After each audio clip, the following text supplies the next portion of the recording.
G'day guys, I'm just going to talk you through one of our boards we're currently building for a customer. This obviously been a KNX installation. My plan here today is I'm going to do a quick rundown of what's in the board. I've also got to install another 2 fan controllers, so I was going to quickly show that. And then have a quick discussion as well on how the overall system is going to perform and what each function it has. So I guess starting from the very top, so after consultation with the local electrician, we're going to share this cabinet with them as well. So they've requested 48 poles for all their circuit breakers, for all their power loads, their AC loads, and obviously the lighting as well.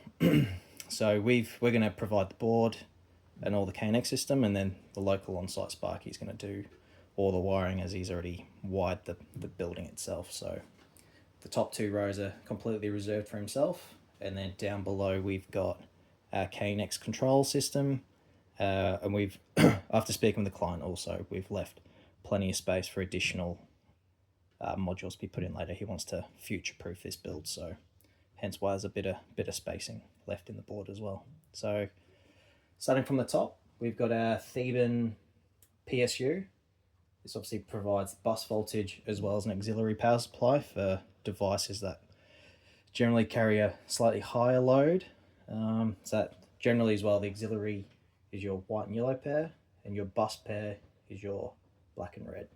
So within the Dynalite cable, you always have those 2 pairs throughout. So as you can see, where the auxiliary is not required, they're generally twisted together, trimmed back, and then made safe. So it is obviously quite important to twist them together. Obviously, if not, then your auxiliary supply, if you were to daisy chain it all the way through, it's not going to get past your first position. So it is important to connect, solder, heat shrink, and then make sure that's continuous all the way through. Great features about the Theban power supply unit is it has fault codes, and also LEDs that show if it's in correct working condition. So it can show if there's a data issue, overload, mains fault, and basically real simple. Like, you got 230 volts coming from the top, and then that supplies the entire bus voltage for the entire system. It's pretty simple, easy to use, great device. So moving on to the next item, we've got a Zenio 24 pole switching actuator. In this scenario for this house, this will be switching certain light banks, exhaust fans, and other small light loads. So great device. It can also be used for blinds, actuators. Awesome bit of kit. So within the ETS programming software as well, it has lots of built-in logic. So when we come to finish this project, I'll show you how we've got run-on timers built within it. So for exhaust fans, for example, you turn the light off, the exhaust fan's going to run on for another 5 minutes and then switch to off. So yeah, pretty handy. We've got our second unit here, exact same as the above. I do believe we've got around 10 spare for future proofing as the client had requested. So I think we're up to F12 on this unit here. We also have some Zenio dimming channels. Unlike these ones, these are for lights, I don't want to say only, but their primary source or use is for lighting. Very simple, active neutral in, and you've got, I believe this one's got 4 channels, and then it allows you to dim lights from the KNX bus itself. And then additionally, this one's just a 2-channel. I think overall, obviously the client only requested 6 light banks to be dimmable, so hence we've got these 2 modules right here. Moving down, we've got Zenio fan controllers. These are a nice cheeky interface that allows you to run an AC fan without having the need for additional capacitors and extra wiring. The AC fan light feed cable comes straight in. This will have a 230 volt supply from the lighting breaker, RCBO, sorry.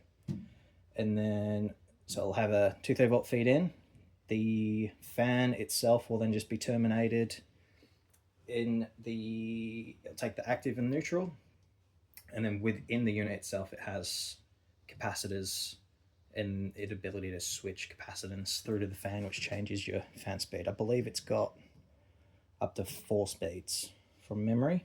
Again, great little device, really easy programmed through the ETS as well. So yeah, good addition for any house that still requires an AC fan.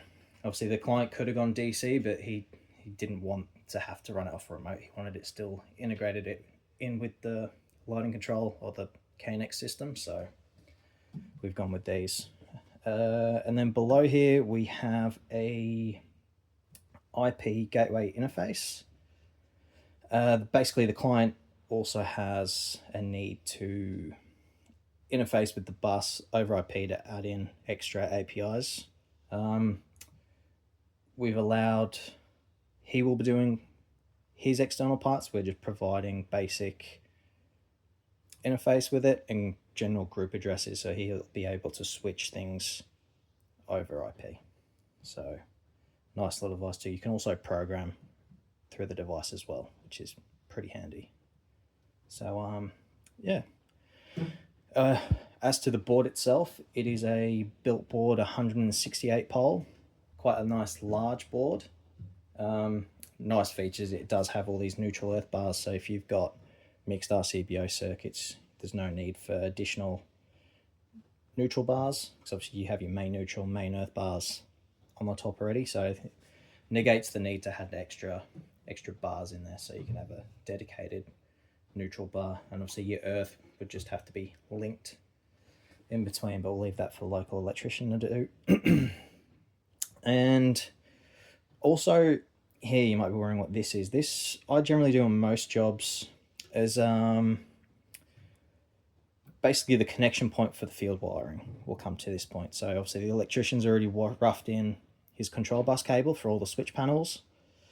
Generally what we then do is I'll leave these nice Wagos in here. So all he has to do is bring his single tail in. Obviously he'll probably bring in 2 for redundancy, but he'll bring his KNX tail in, terminate in, and it's as simple as open up the Wago clip, slipping it in, and the bus cable's connected. Really nice, quick and easy, and quite reliable too. I've never had any issues doing that, so that's what those little Wago board clips are for. Yeah, moving on, I'll quickly show you what switch panels or interfaces we'll be using for the job. So we've got a lot of Theban Ion 8s. I'm personally quite a big fan of them. They've got a lot of functionality. So I'll have one powered up later and I'll show what the interface itself looks like. So here it is out of the box. Really, really simple to use. So it has an up button and a down button, and also a left and a right. So what that allows you to do is it allows you to switch between different control points. For example, you could have the light switch on the first one, so you could on, off, or you can long hold for dimming. You could also set scenes within each channel, so you could then flick over and then you have a scene. So you could be switching multiple light banks, setting fan conditions. You could flick through, have your fan in place, and then you could go up to increase fan speed, down to reduce fan speed. Really, really, really nice interface. Easy, clean. I'll power one up later and I'll just show you what it actually physically looks like when it's energized. And obviously you have your little symbol as well, so you know exactly what you're switching at that time. It comes natively with a European back box. Don't think I have any boxes here, but basically it'll be a nice circular cutout in the gyprock, your block wall, whatever you're mounting it to. They also come with the Wago bus connectors as well. So basically this side pops off, you'll make connection, and then don't know if you see those small 2 pinholes there, and then the bus comes with 2 ports itself. And a nice feature Wago did with these, they cannot be reversed. These are polarity sensitive, but all the modules can only be pushed in one direction. So idiot proofs that. So it's impossible to have obviously neutral on your active pin, so on. So you connect in your bus cable, secure it. This front panel comes off, and then you fix back to the wall, and the front panel then clips on, and you've got your nice finished switch plate. Really quick and easy. I'll do a video on how to install one later on. They've also gone with the Hagar silhouettes. So they wanted a lighting control system whilst keeping the look and the feel of a normal switch.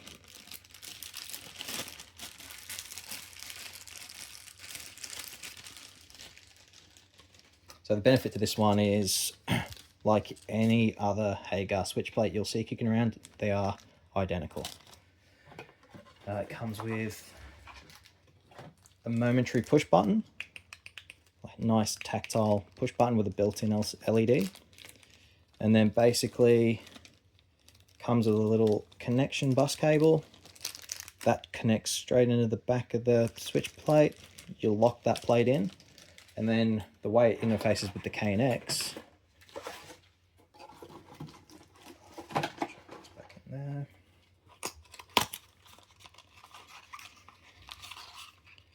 is this little device here. So behind your wall plate, it'll have your bus connection come in, and then this module itself, I believe, can switch up to 2, yes. 2 momentary push buttons, so that theoretically could be a 2-gang switch. And then if you wanted a 4-gang, the modules looks very, very similar, but it's got additional wiring. It's a little wider. But basically this is the module that allows your physical interface with the panel back onto the bus, and then to control your switch gear inside the board. So they're ideal for if you want it to look exactly like every other house kicking around would. If you prefer that look, I personally prefer the Ion 8s, but great for if you wanted to upgrade but you wanted to keep it looking like every other house. So they're not a bad option for that.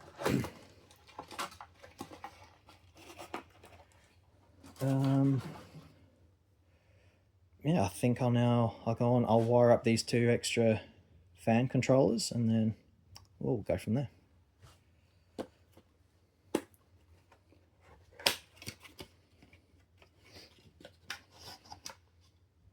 So I always keep the boxes and instructions, and generally when I go to site, I'll provide them all with the client, or I'll at a minimum keep the data sheets for each one, each different module, and provide that to the client at the end. That way they've got a copy. If they have any questions, dramas, say they use another integrator later on, they can provide exactly what it is without having to dig, delve, do too many internet lookups. So yeah.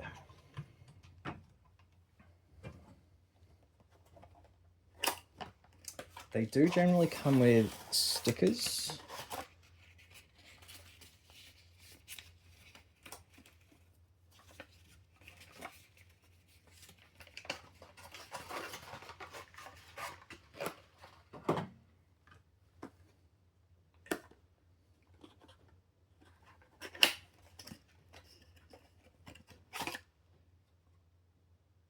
Oh, these ones already come with them on.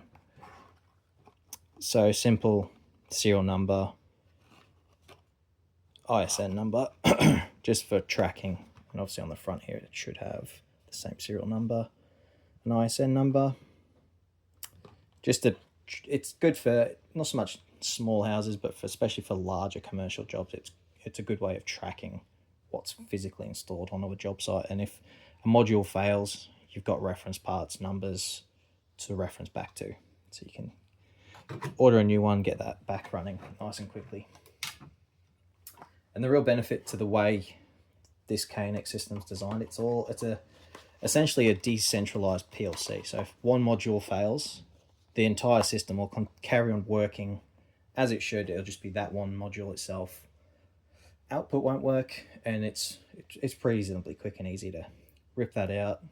You could literally keep the same bus Wago connection block, so you just pop that out, take out the 230 volt cables, pull that module out, pull in a new module, push it in, you're ready to go again. Then you just reprogram and reflash that module. So it's quite painless, quite easy. It's a nice feature KNX has over some of its competitors as well. So moving on, here's your KNX bus cable. I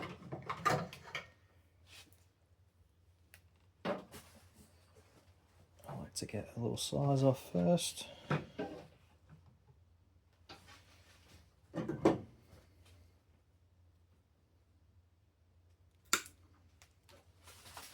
Cut that.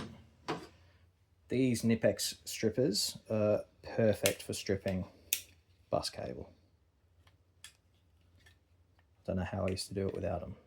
So if you are getting into building, making off KNX gear, I highly suggest getting one. So just give it a gentle score and then give it a slight bend, and then that outer sheath will snap and come apart and you just pull it off. Quite simple. I've got a little rubbish bucket down the side there. And then I trim up the tails.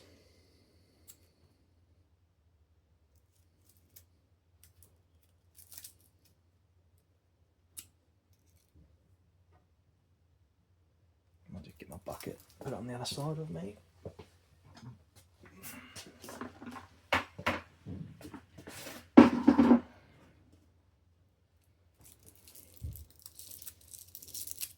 Strip back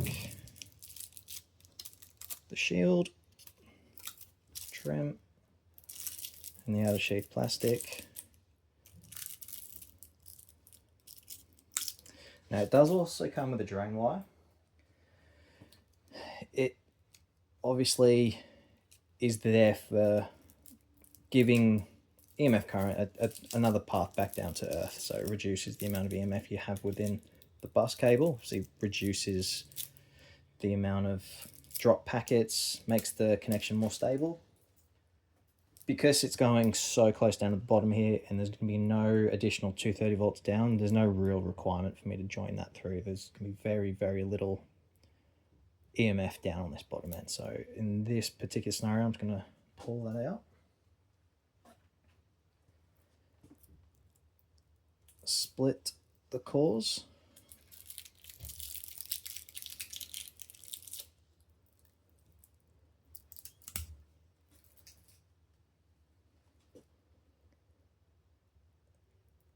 And also in this particular scenario, the auxiliary, the way I've wired the auxiliary on this board is none of these additional controllers needed the auxiliary pair. So the auxiliary comes straight down into the 1's LIP gateway, and then obviously out of there into my connection block. So none of these have the auxiliary pair, and I've got, if I needed one in the future, it's connected right down here as well. So I'll pull that out.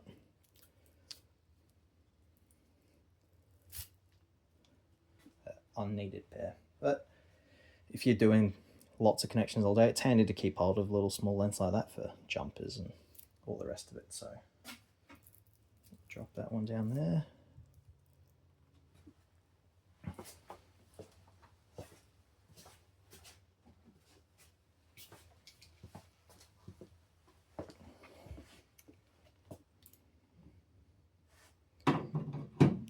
And then I generally just use these nice Knipex auto strippers for getting the right core length. So you can preset the lengths.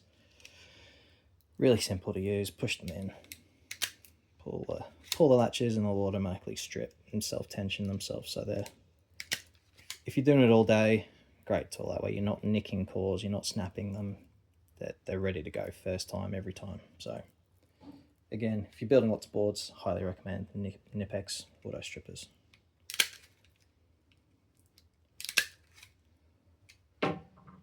So there we are, we stripped back around 10mm, and to connect them into the block, as simple as pushing it.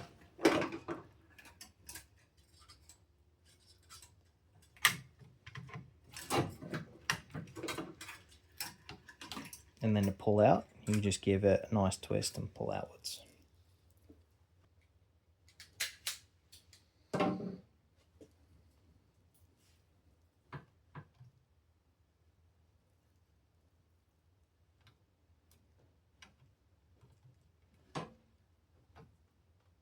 just like that.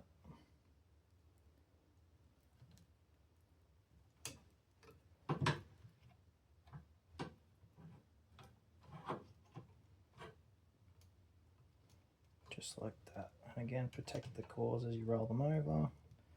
And then I'll again fix some zip ties below and make that look quite nice. So yeah, I'll leave that there for today, and I'll be making plenty more of these videos in the future. So if there's any specific questions you need to ask or have queries on, throw them out there, and yeah, hopefully you got a little bit more out of this. And once this is all installed and done, I'll do a quick walkthrough around the project as well and just show it all in a working state. So yeah, thank you.